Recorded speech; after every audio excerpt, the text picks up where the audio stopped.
आप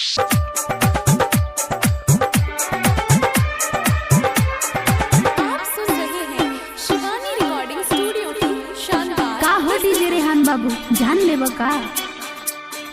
धोखा दिले बरू प्यार में भूल गइलू तू यार के, नहीं पता रहे हमके सनम, देव तू ऐसन जखम में जनम, नहीं पता रहे हमके सनम, देव तू ऐसन जखम में जनम, नहीं पता रहे हमके सनम, देव तू ऐसन जखम में जाना, तू ऐसन जखम में जाना।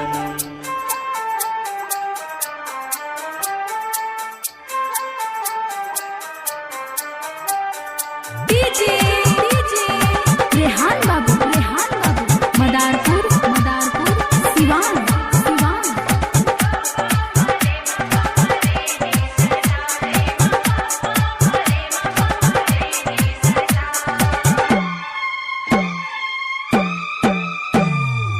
कैसे रचैलू तू मेहदी भूल के हमार प्यार, कैसे तू गइलू ससुरा छुड़ा के हमरा से हाथ, जब से गइलू तू छोड़ के तब से नहीं हमर मन लगे, कैसे बताई हम तोहसे कैसन बहार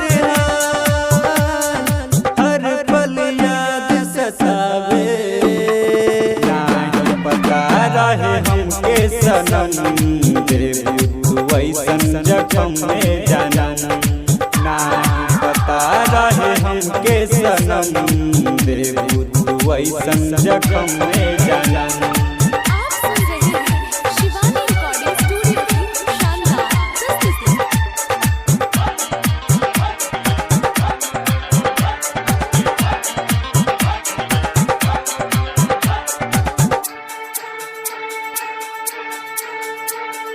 डीजे रेहान बाबू, मदारपुर सिवान।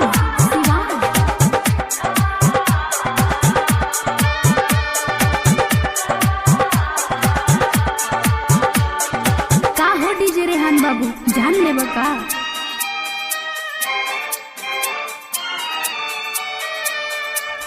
जियब न एक पल तोरा बिन, तोरा से अब दूर हो के, सब कुछ भूलैनी है ज्योति, तोरी मोहब्बत में खो के, जियब न एक पल तोरा बिन, तोरा से अब दूर हो के, सब कुछ भूलैनी है ज्योति, तोरी मोहब्बत में खो के, हर खुशी अरमान हो तोहरा बिना, कृष्ण निराला कहला तोहरा से दिलवा के हाल, हर पल याद सतावे, नहीं पता रहे हमके सनम, देव तू ऐसन जखम में जाना, नहीं पता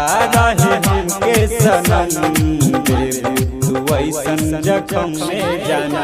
स्टूडियो गौर गामा चौक।